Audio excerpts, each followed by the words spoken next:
তৃণমূলে ভাঙন শুরু। একসময় বিজেপি, কংগ্রেস, সিপিএম এর ঘর ভাঙার কাজ করতেন তৃণমূল কংগ্রেস। এখন তৃণমূল কংগ্রেসেরই ঘর ভাঙা শুরু হলো। তৃণমূল ছেড়ে বিজেপিতে যোগ দিলেন বেশ কয়েকজন জেলা স্তরের তৃণমূল নেতৃত্ব। তৃণমূল দল ত্যাগ করে কবিতা বর্মন সহ প্রফুল্ল বর্মন তৃণমূলকে একাধিক অভিযোগে তীব্র আক্রমণ করেন এবং অন্যদিকে বিজেপির বিকশিত ভারত দেখে আপ্লুত হয়ে বিজেপি দলে যোগদান করেন।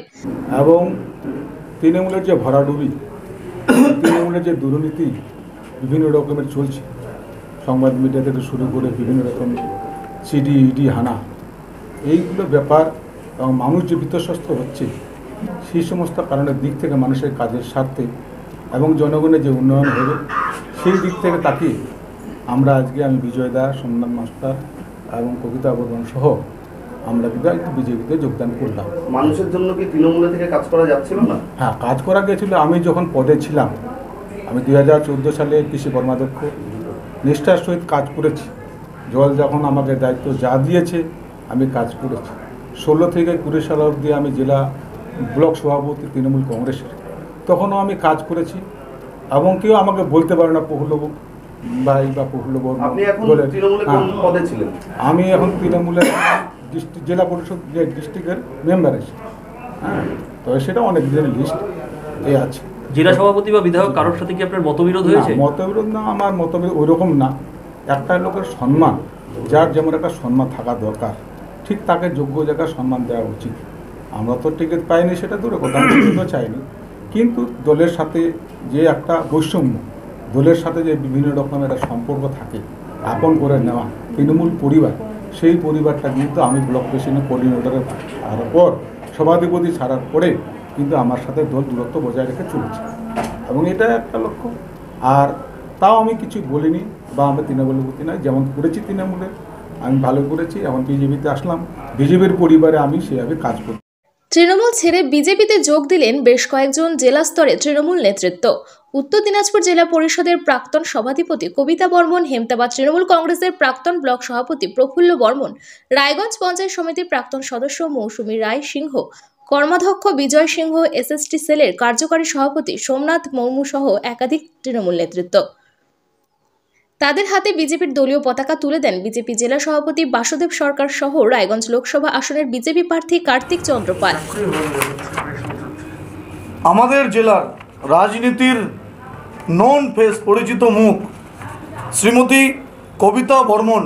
আপনারা জানেন কবিতা বর্মন মহাশয়া আমাদের উত্তর দিনাজপুর জেলা পরিষদ, সেই জেলা পরিষদের সভাধিপতি ছিলেন 2018 থেকে 2023।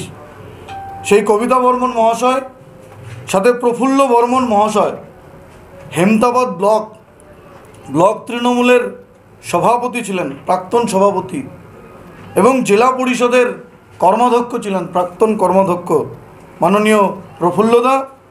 শ্রীমতী মৌসুমী রায় চৌধুরী সিংহ, মৌসুমীদি রায়গঞ্জ পঞ্চায়েত সমিতির প্রাক্তন সভাপতি এবং সহসভাপতি এবং জেলা পরিষদের সদস্য ছিলেন সেই মৌসুমীদি।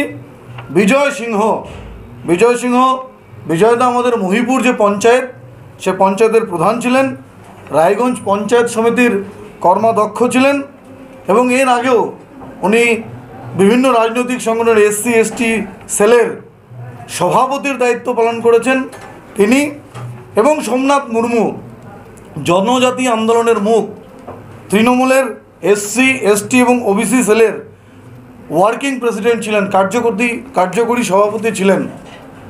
জনজাতি আন্দোলনের মুখ সোমনাথ মুর্মু, এই 5 জন জেলা রাজনীতির পরিচিত মুখ আজকে মোদিজির যে আহ্বান বিকশিত ভারত, সেই বিকশিত ভারতে নিজেদের আহুতি দেওয়ার জন্য ভারতীয় জনতা পার্টিতে সামিল হচ্ছেন।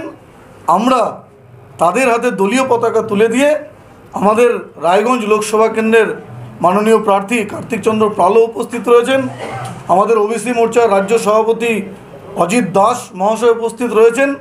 আমরা তাদেরকে দলীয় পতাকা হাতে দিয়ে, উত্তরীয় পরিয়ে, মিষ্টি খাইয়ে এই পরিবার, ভারতীয় জনতা পার্টি পরিবার, পৃথিবীর সর্ববৃহৎ রাজনৈতিক সংগঠনের পরিবার, সেই পরিবারে তাদেরকে সামিল করে নিচ্ছি, তাদেরকে স্বাগত জানাচ্ছি। জয়েন করছেন আজকে প্রাক্তন সভাধিপতি, তো হ্যাঁ, তার বিরুদ্ধে তো একাধিক অভিযোগ ছিল, চাকরি দুর্নীতির অভিযোগ ছিল। রাজনীতির ময়দানে অভিযোগ প্রত্যাভিযোগ থাকবে, কিন্তু সেগুলো প্রমাণ সাপেক্ষ। তার মানে কি আপনাদের বিরুদ্ধে যে অভিযোগ তোলে শাসক দল, যে ওয়াশিং মেশিন বিজেপিতে, তাহলে কি সত্যি ওয়াশিং মেশিন? আমি আপনাদেরকে বললাম, রাজনীতি যারা আমরা করি তাদের সবার বিরুদ্ধে এই ধরনের আরোপ প্রত্যারোপ থাকে, কিন্তু পুরোটাই প্রমাণ সাপেক্ষ। এতে কি কোনো প্রভাব পড়বে মনে হচ্ছে? বিজেপি কোনো অ্যাডভান্টেজ পাবে? আগামী দিনে দেখবেন 26 তারিখ যেই নির্বাচন প্রক্রিয়া, জনতা জনার্দন তাদের রায় দেবে, তাদের আশীর্বাদ কার সাথে যাচ্ছে 26 তারিখে বুঝতে পারবেন। 4 তারিখে যখন ইভিএম বাক্স খুলবে, ইভিএম বাক্সে তার প্রতিফলন হবে। দাদা এই জেলাতে তৃণমূল সুপ্রিমো মমতা ব্যানার্জি রয়েছে, তার আগে যে তৃণমূল থেকে আপনাদের দলে জয়েন, কতটা আপনাদের এই নির্বাচনে প্রভাব পড়বে?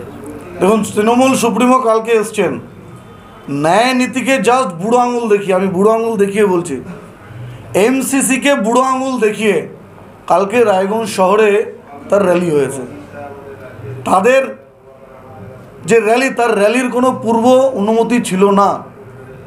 এমসিসি অনুযায়ী 48 ঘন্টা আগে তার অনুমতি নিতে হয়। আমি আপনাদেরকে কপি দেখাচ্ছি, দেখুন এইখানে যে আধিকারিকরা কালকে সেই র্যালির অনুমতি দিয়েছে, সেখানে 5 তারিখ জল করছে এখানটায়, আর কালকেও 5 তারিখ ছিল। যদি 48 ঘন্টা আগে মডেল কোড অফ কন্ডাক্ট অনুযায়ী কোনো র্যালির পারমিশন নিতে হয়, তাহলে 5 তারিখে র্যালি, 5 তারিখে পারমিশন, সেটা কোন জাদু বলে 48 ঘন্টায় হয় সেটা আপনারা আমাকে বুঝিয়ে দিন, বা মাননীয় মুখ্যমন্ত্রী আমাকে বুঝিয়ে দিক, প্রশাসনিক প্রধান। এবং এই র্যালি